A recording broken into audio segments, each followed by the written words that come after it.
उत्तर प्रदेश में मंत्री कपिल देव अग्रवाल इस वक्त हमारे साथ मौजूद हैं। बात करेंगे कपिल जी, जिस तरह से डिप्टी सीएम ब्रजेश पाठक और समाजवादी पार्टी अध्यक्ष अखिलेश यादव में जो जुबानी जंग छुड़ी है वो खत्म होने का नाम नहीं ले रही है। ऐसा लग रहा था कि शायद अब इस पूरी जो स्टेटमेंट है, बयानबाजी है, उस पर फुल स्टॉप लग जाए, लेकिन फिर से यहाँ पर पलटवार करते हुए एक तरफ जहाँ पर समाजवादी पार्टी अध्यक्ष अखिलेश यादव अपने आप को श्री कृष्ण के वंशज बता रहे हैं, वहीं पर डिप्टी सीएम ब्रजेश पाठक ये कह रहे हैं कि ये सभी लोग शिशुपाल वंशज के हैं।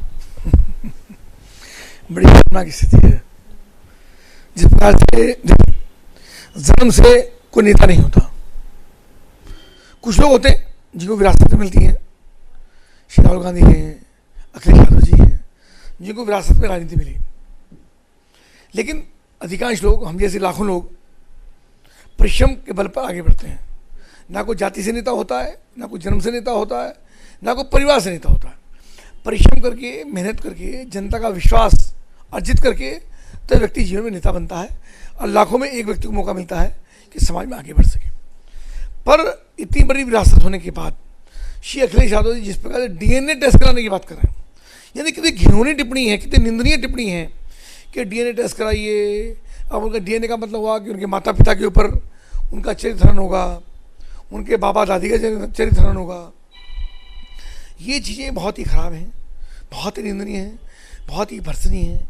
मुझको लगता है कि देश प्रगति की ओर आगे है। पूरी दुनिया के सामने ताकत बनकर हम खड़े हुए हैं। पूरी दुनिया हमारी ओर देख रखी है। जिस प्रकार से ऑपरेशन सिंधु चला करके हमने बदला लेने का काम किया, पूरी दुनिया हतप्रद है, स्तब्ध है कि कैसे भारत इतना ताकतवर हो गया। और श्री अखिलेश यादव जी अब ये डीएनए में ही अटके पड़े हैं, तो निश्चित रूप से उनको इसके बारे में पूर्ण विचार करना चाहिए। इतने बड़े व्यक्ति के लिए, इतने बड़े नेता के लिए इस प्रकार की तुच्छ टिप्पणी अशोभनीय है।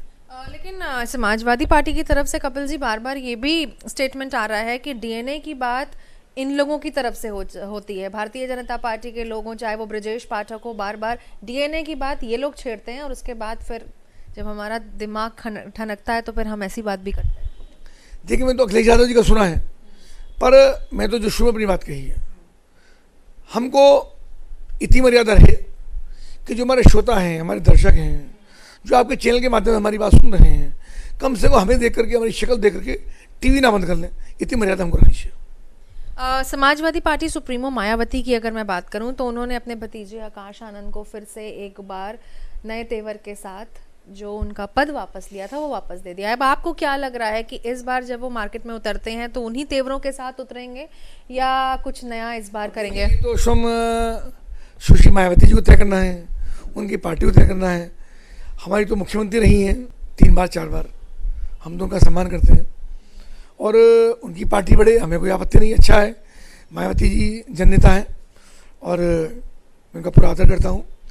और रही आकाश जी की बात, अब आकाश जी हमारी कभी मुलाकात नहीं हुई, जैसा उनकी योग्यता होगी वैसे वो आगे बढ़ेंगे। एक आखिरी सवाल, 2027 से पहले अगर मैं भारतीय जनता पार्टी की बात करूं तो चुनाव से पहले अपने विधायकों का सर्वे कराना चाह रही है। जनता के बीच में उनकी क्या रेपुटेशन है, टिकट बांटने से पहले ये भी जानना चाह रही है, क्योंकि कुछ दिन पहले कुछ ऐसी चीज़ें सामने आई है जिससे कहीं ना कहीं एक भारतीय जनता पार्टी अब फूक के कदम ज़रूर रखना चाहिए। देखिए, निश्चित रूप से पार्टी प्रतिदिन समीक्षा करती है। इतने काम हमारी पार्टी में हैं, कोई दिन नहीं है जिस दिन कोई ना कोई कार्यक्रम पार्टी का या सरकार का नहीं होता है। हम सबको उसमें भाग लेना होता है, उसकी जवाबदेही होती है। सब लोग काम करते हैं और परिश्रम करते हैं, तो श्री प्रधानमंत्री नरेंद्र मोदी 3री बार प्रधानमंत्री हैं, योगी आदित्यनाथ जी मुख्यमंत्री हैं। और उसके अलावा भी भारतीय जनता पार्टी के सामने कोई टिकता नहीं है।